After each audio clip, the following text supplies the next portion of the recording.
It's a brand new day to be fit and healthy mga kapuso. Happy and healthy Saturday po sa inyong lahat. Ako po ang inyong kaagapay, Connie Season, para syempre makasama ninyo at mag-usap po tayo sa mga usaping pangkalusugan.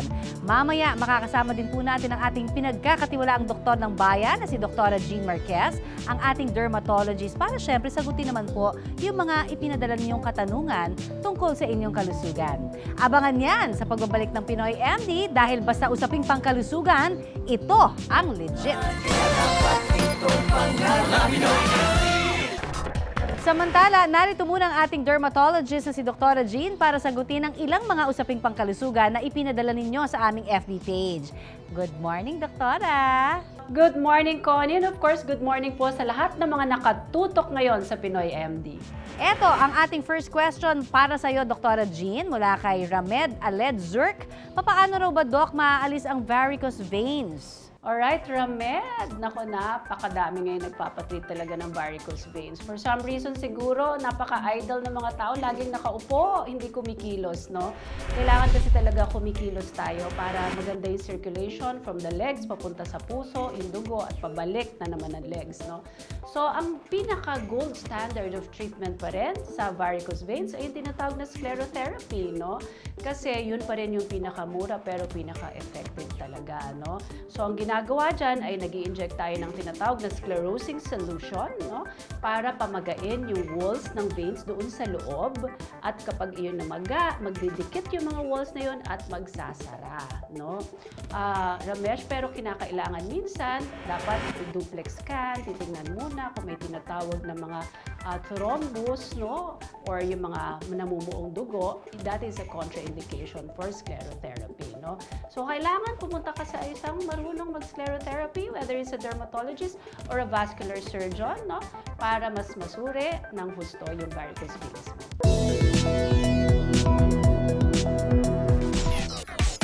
You are what you eat, ika nga nila. Kaya naman, ang ating mga kapuso, kanya-kanyang dieta. Gaya ng 39-year-old na si Chinky na nag-diet para maging fit and healthy. Ang problema, ang kanyang diet, muntik nang maging diet. Sa kanya kasing pagbabawas ng timbang, kamuntikan na raw siyang mamatay. 9 days akong nakoma doon. Doon, ilang beses din akong na-revive. 2015 nang ma-diagnose ng type 2 diabetes si Chinky. Simula noon, naging mapili na raw siya sa pagkain. At sa kagustuhang mabantayan ang kanyang kalusugan, naghanap siya ng diet plan. Yung diet na ginawa ko before, hindi ako nag-take ng kahit anong may sugar and kahit anong may carbohydrates. Base sa sarili niyang research, ang kanyang napili, no sugar, no carbs. Dahil sa ginawang no sugar, no carbs na diet sa loob ng 6 na buwan, nabawasan naman ang timbang si Chinky. Medyo overweight kasi ako noon eh. Mabilis siya kasi ilang weeks pa lang, talagang bababa agad yung timbang mo doon. Pero ang inakalang successful diet plan, nauwi pa sa trahedya. Gumising na lang ako ng isang araw nang sobrang masakit talaga yung ulo ko. Tapos nagsusuka ako. Tanghali, hindi ko na siya kinaya. Dinala na ako sa hospital. So, akala lang namin nun is parang dehydration or food poisoning. Mula Batangas, isinugod si Chinky sa isang ospital sa Metro Manila. Parang kinabukasan may kailangan gawin sa akin na test. So, kailangan naka-fasting ako. So, hindi ako pwede minom ng tubig. Pero, ang natatandaan ko lang nun is hanggang nung madaling araw lang yun. Na talagang ilang natatandaan ko, uhaw na uhaw ako. Tapos, after nun, wala na. Nakoma na ako nung tanghali. 9 na araw na nakomatose si Chinky sa ICU. Ilang beses din akong na-revive.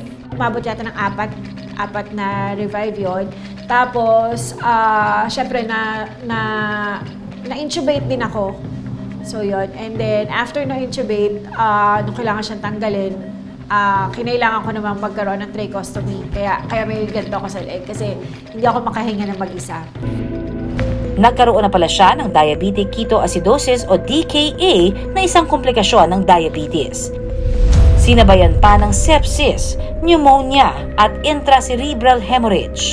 Ang diabetic ketoacidosis ay isa sa mga kinakatakutang komplikasyon ng diabetes. Ito ay isang kondisyon kung saan labis-labis yung taas ng blood sugar ng mga pasyente.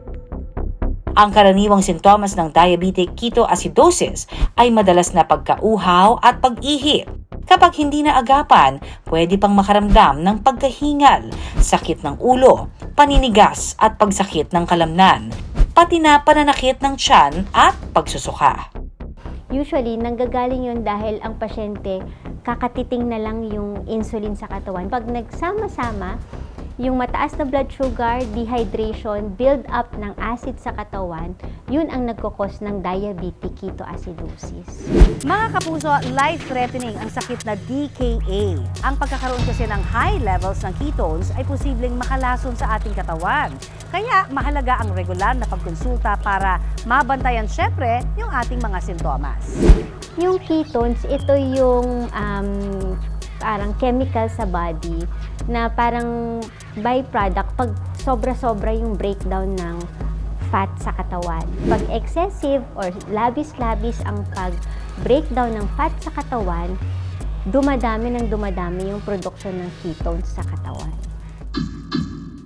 Sa kaso ni Chinky, dahil wala ng glucose sa kanyang katawan, nagsimula ng i-process ng kanyang katawan ang fats para maging enerhiya. Dahil dito, tumaas ang produksyon ng ketones at naging acidic ang dugo. Ayon sa eksperto, ang mga taong may type 1 diabetes ang madalas na nagkakaroon ng diabetic ketoacidosis. Pero alam niyo bang pwede ring mag-develop ang komplikasyon na ito sa mga may type 2 diabetes? Ang DKA, hindi lang naman siya exclusive lang sa type 1. In the past, mataas ang mortality rate ng diabetic ketoacidosis. Siguro I would say mga 80 to 90%. Pero ngayon, since mataas na yung awareness, lalo na sa mga doktor, with regards to DKA, madali nang na-identify at the emergency room level, madali na ring natitreat. Sa datos ng International Diabetes Federation, nasa 4.3 milyong katao na ang may diabetes sa bansa. Kaya ang tanong ng marami, ano nga ba ang tamang dieta para sa taong may diabetes? Importante lang actually is balanced diet. Konting carbohydrates, little fats, may protein ka, and syempre maraming gulay. Pag gumawa sila ng plato nila, yung kalahati nun, punuin nila ng gulay. Ang pinakagusto natin yung mga proteins galing sa halaman. So ano bang mga halimbawa nun? Munggo, that's rich in protein. Tofu, tokwa, mga plant-based protein yan. Magaganda yan para sa mga pasyenteng may diabetes. And also, isda. 1/4 of their plate, kanin, tinapay, noodles, carbohydrates. Ideally, mga carbohydrates na rich in fiber. Teka lang, Doc, bawal nga ba ang pagkain ng kanin sa mga may diabetes? Hindi natin kalaban ang kanin sa diabetes. Ang kalaban natin is maraming kanin. Just the right amount of carbohydrates, pwede pa rin in patients, pwede pa rin maka-achieve ng magandang glucose control. Hindi din po bawal ang fruit sa mga pasyenteng may diabetes, no? They can actually eat fruit kasi maganda sa fruits, natural sugars. Dagdag pa ni Doc, ang mga dapat daw iwasan, pag-inom ng soft drinks at alak, pati na paninigarilyo. Paalala naman ni Doc Ana sa mga may diabetes na gustong sumubok ng diet plan, mahalagang magpakonsulta muna sa doktor. Important talaga that they receive nutritional counseling at least once in their life, especially sa mga pasyenteng may diabetes, para malaman nila kung ano yung klase ng food at gaano kadaming food ang kakainin nila per meal. Samantala, pagkatapos ng mahigit isang buwan sa ospital, nakalabas na si Chinky. Unti-unti na rin bumalik ang lakas niya. Itinigil na rin niya ang ginawang diet plan. Kaya from no carbs, no sugar, balancing carbs na raw at balancing sugar. Binago ko nga is, syempre, una-una sa pagkain. Totally iniwasan ko yung mga pwedeng iwasan na pagkain, hindi lang yung matatamis. Aminado si Chinky na tumigil siya sa pag-inom ng maintenance bago ma-ospital. Nung nalaman kong diabetic ako, parang naggamot ako noon, pero hindi ganun katagal. Kaya ngayon, lesson learned na raw ang nangyari. Gamot talaga, importante. So kung ano yung mga nakareseta, kailangan yun yung iti-take ko. And may regular check-up na ako ngayon. Paalala niya naman sa mga kapwa niya lumalaban sa sakit na diabetes. kung magda-diet talaga tayo, kailangan mag-consult tayo sa mga doktor or sa mga nutritionists, dietitians, kasi hindi natin pwedeng gayahin kung ano yung nakikita lang natin sa iba, kasi maaaring sa iba umi-effect yun, pero hindi kasi lahat ng diet ay para sa lahat ng tao. Mga kapuso, hindi basta-basta ang pagdadayet. Kailangan pa ring akma ito sa kondisyon ng iyong katawan. Magpakonsulta muna sa espesyalista para ang diet na inaasam masigurong epektibo at hindi maglalagay sa inyong buhay sa peligro. Question number 2, Dr. Jean, for you. Tanong naman mula kay Zo Gonzalez Cruz. Nasistress na raw siya sa problema sa ulo ng anak niya na mayroon daw balakubak at naku, may nana. Papaano raw ba ang gamutan dyan? Kinakailangan kasi talaga, alamin muna natin ano ba talaga yung pagbabalakubak at pagnananana yon, no? Marami kasing pwede, no? Dapat makita ng husto. Sometimes, no, ito yung tinatawag na seborrheic dermatitis, no? Pwedeng seborrheic dermatitis, tapos sa kakakamot, nagkaroon ng secondary infection, no? Pwede rin naman ito yung tinatawag na folliculitis, an infection of the hair follicles, at madalas nagkakaroon ng pagnanana yung area na yon, no? Pwede rin namang ito yung isang fungal infection, no? Dapat matest yon, parang may skin scraping na tinatawag, tapos tinitingnan sa microscope kung may makikitang fungal elements, no? So, ang dapat talaga makita ka ng dermatologist, no? Kasi depende sa kung ano ba yung condition mo, kailangan na ba ng antibiotic, kailangan ng antifungal, kailangan din ba ng anti-dandruff shampoos, no? Or pwede rin na rin bang bigyan niya ng antihistamine or antibiotic, no? Maraming pwedeng gawin. So, you go to a dermatologist para mas masuri yan and mabigyan ka ng tamang treatment. Pagdating sa usaping kalusugan, dapat laging updated. Kaya pasadahan na po natin ngayong umaga ang mga health updates na dapat ninyong malaman.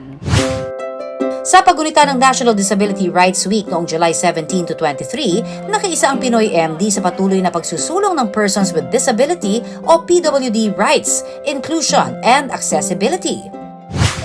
Magandang umaga mga kapuso. Nakokumpleto ang ating Pinoy MD at naririto po kami ngayon sa Quezon Memorial Circle para makiisa at gunitain po ang National Disability Prevention and Rehabilitation Week na nagsimula noong July 17 hanggang 23. Alam nyo, napaka-importante talaga na ma-integrate mo sila sa workforce, sa society, sa community, sa schools, no? Kasi bawat isang tao na merong disability ay meron din po silang kakayanan at karapatan. Tama ka dyan, Doc Gina, no? Patas po na oportunidad, no, para po sa ating mga kapuso na PWD sa anumang aspeto ng ating buhay at lipunan. And speaking naman of prevention, ang ma-advise ko na naman sa mga kapuso natin, mga kababaihan na gustong magplano na ng pamilya at gusto na magbuntis, ay syempre dapat malusog muna kayo, alagaan ang katawan para pagbuntis kayo ay ang pregnancy outcome natin maganda at maiiwasan natin ng mga disabilities sa mga babies. Kaya tandaan, no one should be left behind. Makiisa po tayo sa mga adikain at pagsusulong ng karapatan ng ating mga PWD. Ang ating mga doktor ng bayan, ang ating obstetrician-gynecologist na si Doc Q. Ang ating internist at certified health and wellness doctor na si Doc Oyi. Ang kalusugan ay nasa inyong kamay. Sa inyong tahanan po ito magsisimula. At ang ating dermatologist na si Doc Jean Marquez. And all of us are made for a purpose. Kung meron po kayong mga katanungan tungkol sa balat, tatalakayin po natin yan. Nagbahagi ng tips pang kalusugan para sa ating mga kapusong PWD sa Love Life Talks na isinagawa noong July 19. Kamusta po kayo ngayon? Present din si Miss Universe Philippines 2023 Michelle D na nagbahagi rin ng kanyang advokasya para naman sa PWDs, particular na sa mga nasa autism spectrum. Ako po kasi I've been an advocate for the autism community since actually it's a lifelong mission of mine. I have dalawa po yung kapatid ko na nasa autism spectrum. Yun din po ang core ko and purpose ko kung paano ako lumaban ng ganun kalakas on every international stage that I put myself onto. Dito po kasi sa Philippines, medyo may pagkukulang pa po sa association, the knowledge, the education, not just with what we know, but also in our laws, what we're able to provide our persons with disabilities. Right. And kasama na din po dun yung mga individuals on the autism spectrum. Hinihikayat ni Michelle na mas maging conscious sa mga taong nasa paligid, lalo na sa mga PWD o mga tao na nasa autism spectrum. Don't judge, don't undermine, don't bully also. Kasi doon naman nagsistart yun eh. But of course, that also has awareness involved. And that's for everyone. But if I could ask something from the government or the private sectors is to really give these individuals on the spectrum their basic human rights, which is education, healthcare, and especially with the education, sana I could see special education embedded within our educational system. Sana we can also provide early intervention for all families just to be able to address or give something at a very young age and to give them the best chance of a fulfilled life.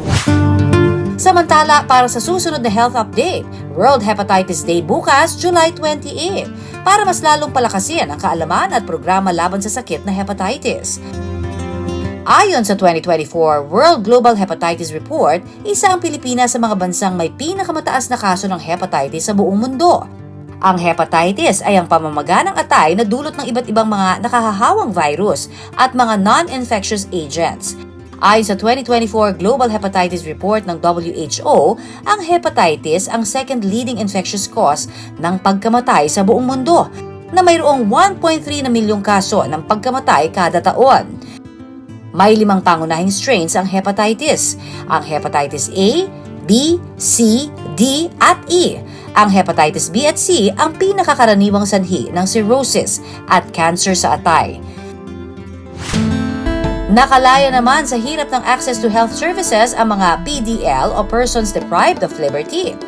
Noong July 15, pinirmahan ng DOH at iba pang ahensya ng gobyerno ang National Policy and Promotion and Protection of Health in Jails, Prisons, Custodial Facilities, and Other Places of Detention na naglalayong isulong at protektahan ang kalusugan sa mga kulungan at mga custodial facilities nationwide.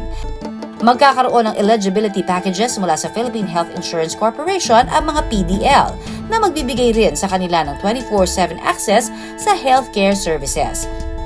Ayon sa Bureau of Corrections, layo nitong masigurong maayos ang kalusugan ng mga PDL. Sa alak, ano nga ba ang balak? Nanawagan ng ilang health advocates para itaas ang excise tax sa mga inuming may alkohol. Layo nitong bawasan ang bilang ng mga Pilipinong kumukonsumo nito at protektahan sila mula sa mga panganib sa kalusugan pati na sa potensyal na kamatayan, nadala ng labis na pag-inom ng alak. Sa pag-aaral ng Department of Health noong 2023, 56.7% ng mga Pinoy ang naniniwalang pwede silang uminom ng kaunting alak nang walang anumang panganib sa kalusugan. Habang 43.5% naman ang naniniwalang mabuti para sa kalusugan ang pag-inom ng katamtamang dami ng alkohol.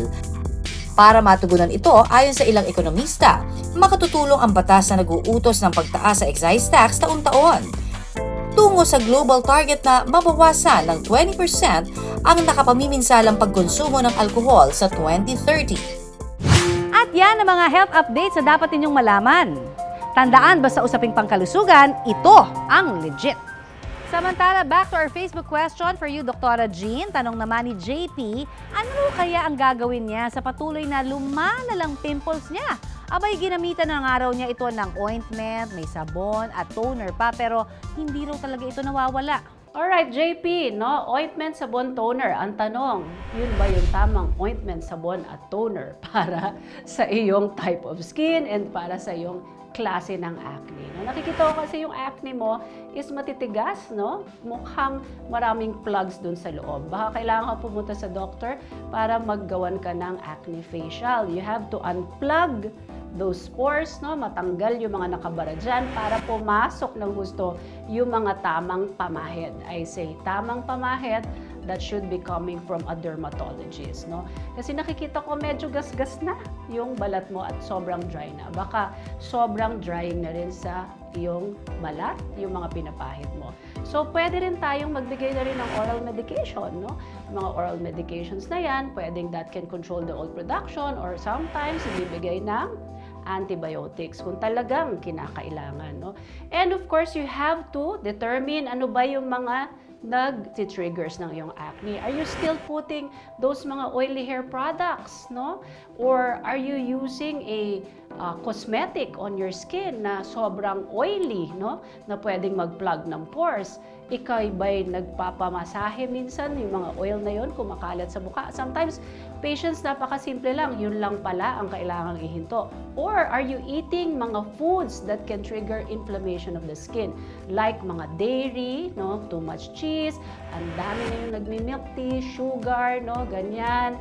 And then mga processed foods, no? Baka kailangan mo na rin ihinto yun, no? And pwede ka rin bigyan ng supplementation, no? Supplementation in the form of mga B vitamins, probiotics, zinc, that can actually help, no, sa mga acne, no? So go to a dermatologist, marami pang pwedeng magawa at hindi ka kailangang mawala ng pag-asa, cause as far as I'm concerned, nag-uumpisa pa lang yung ginawa mong solution.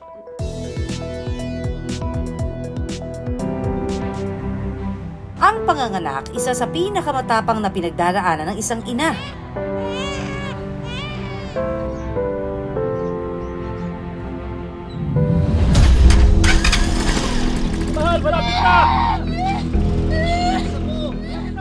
Pero paano kung abutan ka ng panganganak sa tricycle? Malapit na!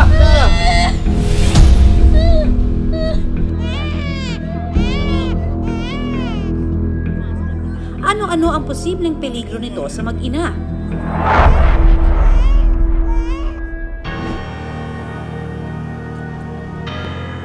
Ang babae sa video, nahanap namin dito sa Rosario, Cavite. 8 buwang buntis daw noon si Mary Joy Chavez, 35 taong gulang. Kwento ni Mary Joy, humilap daw ang tiyan niya ng araw na yon. At nang pumunta siya sa banyo, dito na niya nakita na dinudugo siya. Hindi ako pwede magtagal kasi may mga bata sa labas. Pagtayo ko po, saka ko po nakita na may dugo na po. Tapos tinapos ko na lang din yung agad-agad yung yung pagliligo ko.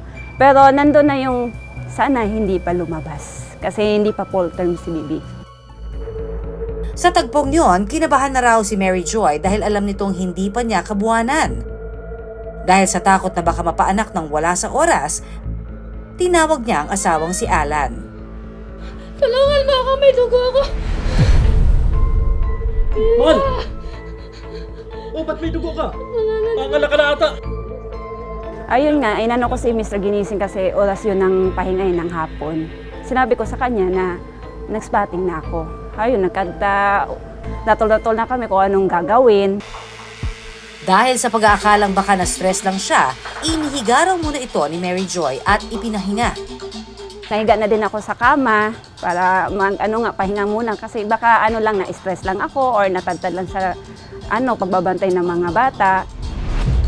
Yung pagkakaroon niya ng pakiramdam na para siyang nadudumi, actually late sign na yan of labor. Baka una pa lang humihilab na yung tiyan niya, kaya pwedeng nagkukos na yun ng pagtigas ng matres at pagbaba ng ulo, kaya ang pakiramdam niya ay parang nadudumi na siya. Sa mga ganitong pagkakataon, mas makakasama raw ang magpanik. Pag nagpanik siya, isa pang kondisyon na pwedeng magkaroon ng premature contractions kasi nagpanik siya dun sa pakiramdam na nadudumi siya and then may lumabas na dugo nung kanyang pag-ire. Stressful conditions can also cause uterine contractions. Thus, siguro nag-premature labor siya dahil dun sa pagpanik niya. Dahil sa pag-aalala, humingi na ng tulong ang kapitbahay ni na Mary Joy sa barangay. Mga 5:30, tumawag sa akin yung kaibigan ko, yung kapitbahay daw nila, kung pwede ko daw tulungan yung kapitbahay nila kasi manganganak na daw. Nang matanggap ang tawag, agad na sumaklolo ang kagawad na si Brian Mejia. Ang problema, may sinaklolohan ding iba ang mobile rescue ng barangay. Kaya naman si Brian, hindi na nagdalawang isip na gamitin ang kanyang pampasadang tricycle para sana isugod si Mary Joy sa pinakamalapit na ospital. Hindi po available yung patrol ng barangay kasi po ginamit din po nila sa parang emergency din po. Kaya naisip ko baka pwede po yung tricycle ko. Pero ang problema, pagdating daw ni Brian sa bahay ni na Mary Joy, Nanginig na yung paa ko. Ayun, bumaba ako sa hinigaan ko. Ayun, doon naman po yung tubig. Big. Sakto naman na dumating po yung ng tricycle driver.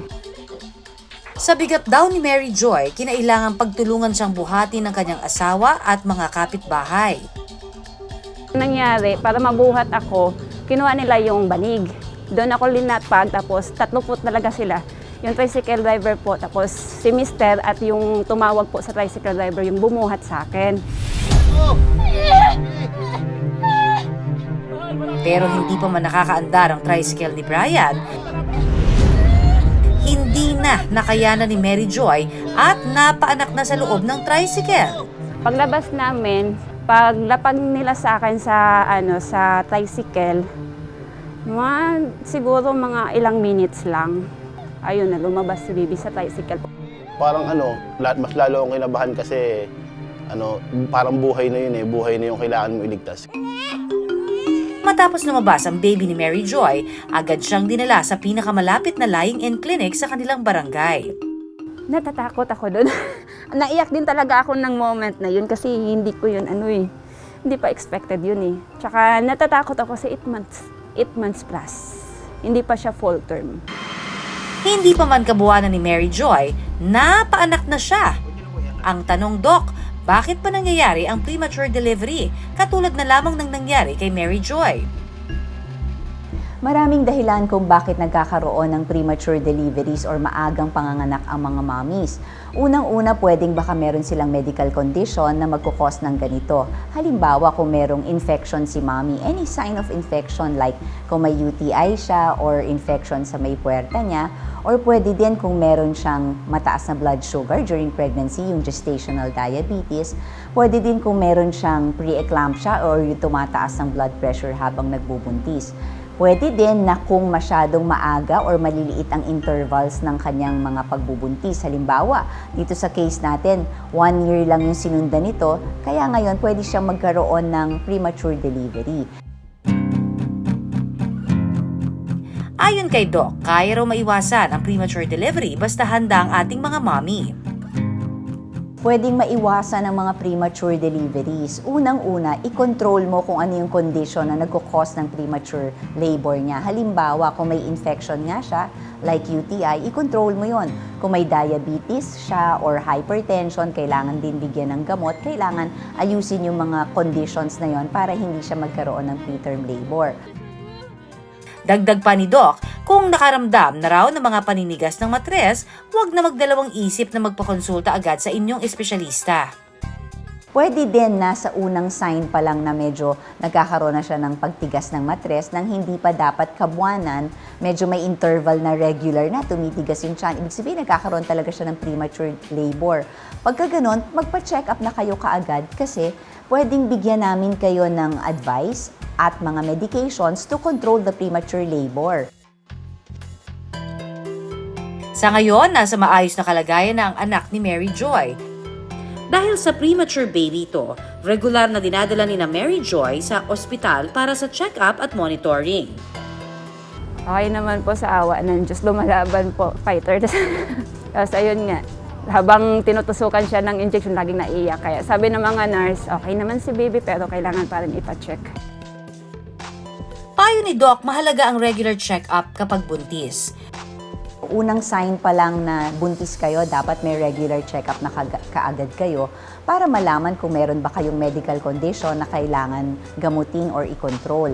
Dapat din na physically and emotionally prepared kayo sa inyong pagbubuntis. Para maging healthy si baby, dapat healthy rin si mommy.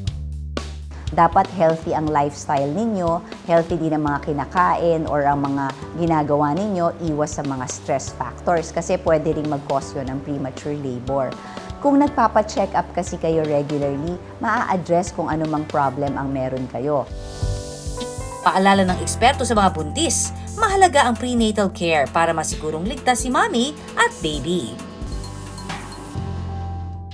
For next question for you, Dr. Jean. Question mula kay Wari Canizares. Ano raw ba ang dapat gawin para hindi na lumala ang ingrown? Ang ingrown, para hindi na lumala, actually, kapag ito'y masakit na talaga at paulit-ulit, baka kailangan mo nang patanggalin, no? May tinatawag na nail avulsion, no? Kung ito'y patuloy pa rin na nagkukos ng pamamaga at infection, baka we need to trim the nails or remove the nails totally, no? And of course, kailangan din kapag ikay nagugupit ng iyong nails, huwag mo masyadong sasagarin, no? Kasi pag masyado mong sinagad, kapag pwede kasing tumubo yun papunta pa loob ng laman. Yan ang magkukos ngayon ng pamamaga ng balat, no? And of course, also, gumamit ka rin ng mga moisturizers para malambot yung skin dun sa area na yun. Pero take note, huwag mo gagamit ng mga oils and moisturizers kapag may active infection. And of course, baka yung shoes na ginagamit mo naman ay napakasakit. Kaya paulit-ulit pa rin yung ingrown nails mo. Thank you, Dr. Jean, sa pagsagot mo sa mga katanungan ng ating mga kapuso. Pero kung may mga tanong pa ho kayo at nais ninyong ipadala yan, ipadala nyo na sa aming Facebook page. Lahat ng mga po pwedeng maisip ninyong tanong at who knows, baka next week, yung tanong nyo na po ang aming masagot.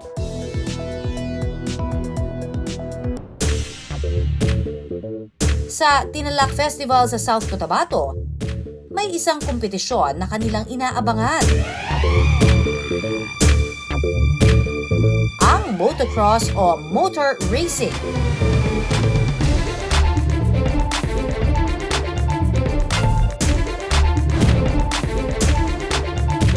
Sa kuha ng isang motocross vlogger na si Resty Aguilar sa kanyang Tingtulak PH Vlogs, ang mga manonood tutok sa mga maaksyong magaganap. At ang mga kalahok, kanya-kanya ng harurot. Game on!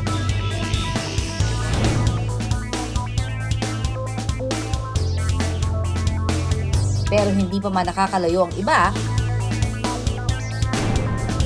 biglang may sumemplang na. Ayon sa Physical Rehabilitation and Sports Medicine Specialist na si Dr. Hubert Ko, ang mga extreme sport na ganito may kaakibat talagang peligro. Motocross activities is actually one sport that is considered as extreme sports. May isang pag-aaral po na ginawa sa US. This was done in 2014 by the American Association of Orthopedic Surgery na nakita nila that 95% of people who join motocross activities ay nagkakaroon ng mga injuries. 95% is actually a very, very huge percentage. Pero ang mga kalahok, walang takot na lumipad sa ere. Sa ibang round, may ilan na ring mga kalahok sa laban ang natumba. Ayon sa eksperto, importanteng may suot na safety gears gaya ng helmet ang mga kasali rito para makaiwas sa malalang peligro. It's what we call traumatic brain injury. Pag natamaan yung ulo natin or secondary to a head concussion.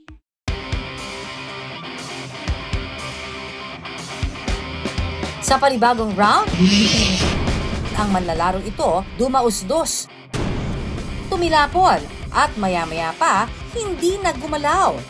If the participant is unconscious, tapos nakita nyo hindi siya humihinga at walang pulso, then you have to administer CPR. It is important, dapat meron tayong nakaantambayan na medic dun sa bawat event. If the patient naman or the client is actually awake, tignan natin kung ang pasyente ba or ang participant ay nahihilo, sumasakit ang ulo, sumasakit ang leeg, nagko-convulsion, sumusuka, or hindi nila magalaw ang kanilang mga kasukasuan, ang mga kanilang kamay at binti, then that is a red flag. Always remember, whether it's a mild or moderate brain injury or head injury, kailangan dalhin sa ospital yung pasyente. Mabuti na lang at may medic na nakaantabay at agad sumaklolo. The easiest way is actually to immobilize or keep the participant still after an injury. Huwag pong basta-basta kumilos pagkatapos ma-injure or mahulog sa bike. Not unless life-threatening po ito. Ibig sabihin, may chance na masagasaan tayo ng ibang motor, then that's the time that we have to move. Pero kung wala naman pong mga ganyan na danger, then keep still muna. Ang payo ni Doc Hubert sa mga nais na sumali sa ganitong laro, You have to undergo proper supervised training. So, ibig sabihin, kailangan physically fit po tayo. Dapat aware po tayo sa mga rules and regulation and mga safety measures na kailangan natin gawin. ang larong motocross exciting mang panoorin, may nakaambang peligro din.